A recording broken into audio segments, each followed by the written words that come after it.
안녕하세요. 포여법률사무소입니다. 근래 다수의 선언법 재해보상소송과 손해배상소송을 진행하고 있는데요. 사건을 담당하다 보면 참 안타까운 점이 선주가 실제 발생한 손해액에 비해 과소한 일시보상금만을 지급하려 하고 초과손해에 관해서는 재해자의 과도한 과실을 주장하며 배상 책임을 회피하는 모습을 보이는 것입니다. 재해보상금 산정에 관해서는 위에 달아드리는 영상을 통해 더 자세히 설명해드리고 있으니까요. 참고해 보시고 금일은 재해보상금을 지급받았음에도 초과하는 손해액을 어떻게 산정해야 하고 지급받아야 하는지 소개해드리려고 합니다. 여러분, 선주 측으로부터 재해보상금을 지급받았다고 끝이 아니고 민사소송을 통해 초과손해액을 받아올 수 있습니다. 민사소송에서의 핵심은 첫째, 선주 측에게 사고 발생에 책임이 있다는 것을 사실적 규범적 관점에서 밝혀내는 것입니다. 둘째, 민사소송에서는 과실비율이 엄격하게 적용되며 선주 측 과실이 얼마나 인정되는지에 따라 인정되는 손해액도 크게 달라집니다.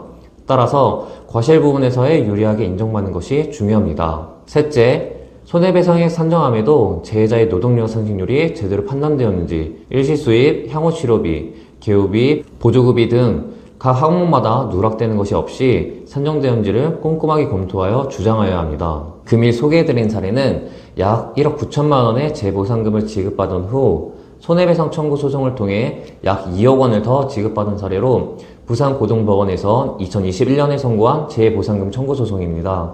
원고분께서는 가나에 주된 사무소로 둔 외국 법인으로 원양어 선업을 하는 피고의 선박회사에 채용되어 기관장으로 근무하고 있었습니다. 그러던 어느 날 원고분이 소형보트 수리 작업을 감독하던 중 당시 함께 진행되었던 파야오는 인공어초를 말하는데요. 파야오 이동 작업 과정에서 소형보트가 파야오에 걸려 밀리면서 원고의 허리 부분을 가격하는 사고를 당하였고 이 사고로 원고는 하반신 마비 등의 장애를 입게 되었습니다. 그런데 선주 측에서는 이 사건 사고의 발생이 원고가 타업 작업의 상황을 살펴 위험 지역을 벗어난 등으로 자신의 안전을 도모해야 할 주의 의무가 있음에도 부주의한 과실에서 비롯된 것이기 때문에 자신들의 책임을 인정할 수 없고 만약 책임이 인정된다 하더라도 원고의 책임이 80% 잡혀야 된다고 주장했습니다. 이에 원고께서는 선주 측의 부당한 주장에 부득이 소송을 결심하게 되었습니다. 법원에서 인정한 손해배상 책임 및 그 범위를 살펴볼 텐데요. 먼저 과실 부분을 살펴보면 법원은 다음과 같은 이유로 해외 선주 측에 손해배상 책임이 있다고 판단했습니다. 첫째로 다수 작업이 진행될 경우 서로 간의 작업 사이에 안전한 작업 반경을 확보하거나 작업 순서를 조정하는 등으로 사고가 발생하지 않도록 적절한 보호 조치를 취해야 하는데 이를 게을리하였고, 둘째는 크레인을 작동하는 선원이 파야오 이동 작업을 하는 과정에서 주의를 잘 살펴 안전하게 작업할 주의 의무를 위반하여 이 사고가 발생하였고 피고는 사용자로서 적절한 지휘 감독권을 행사해야 하는데 이를 해태하였다는 것입니다. 다만 원고 또한 기관장으로서 작업 관리를 제대로 하지 못하고 자신의 안전을 지키지 못한 부주의가 사고의 중요한 원인이 되었기에 피고의 책임을 60%로 인정되었습니다. 다음은 일시수입 부분입니다. 판결 기초사실을 살펴보면 사고 당시 원고의 나이는 59세로 가덕연한은 사고일을 기준으로 약 5년이 인정되었고 사고로 인해 하반신 완전마비 등의 부상을 입어 노동능력 상실률 100%가 인정되었으며 법원으로부터 원고의 선언계약 만기인 60세까지 한국선언통계연구에 따른 월 평균임금 약 1,500만원을 인정받았습니다. 위의 사정을 조합하여 원고는 일시수입 부분에서 약 2억 1,400만원 인정받았는데요. 이 판결에서 의미 있는 부분은 법원에서 선언계약 만기까지 원고의 월소득을 한국선언통계연보를 기초로 기관장의 월평균 소득 1,500만원을 인정해 주었다는 것입니다. 어떠한 소송에서도 월소득을 1,500만원으로 인정받기는 매우 어려운데요. 이를 잘 주장해내서 아주 높은 수준의 일시수입을 인정받은 사안입니다.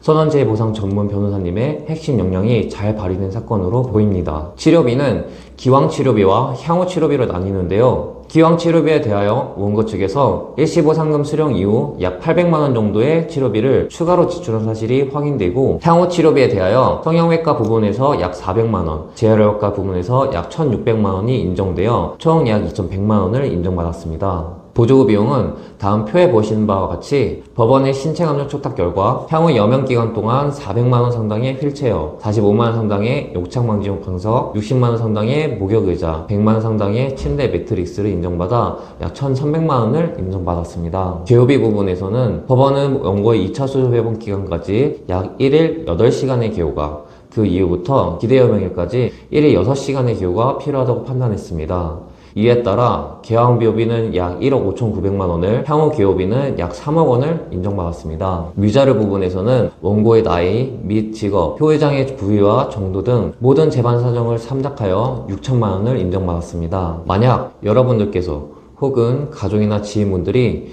위의 사례와 같이 선원으로 근무하시다가 재해를 입으시고 선주로부터 재해보상금을 지급받았다면 우선 재해보상금의 산정이 제대로 이루어졌는지 꼼꼼하게 검토해 보셔야 할 것입니다.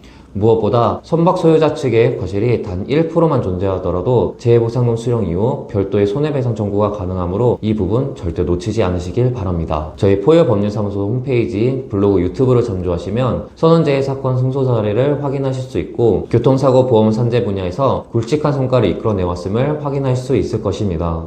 많은 정보 얻어가시기 바라며 추가로 궁금한 사항이 있으신 경우 저희 사무실로 편하게 연락 주시기 바랍니다.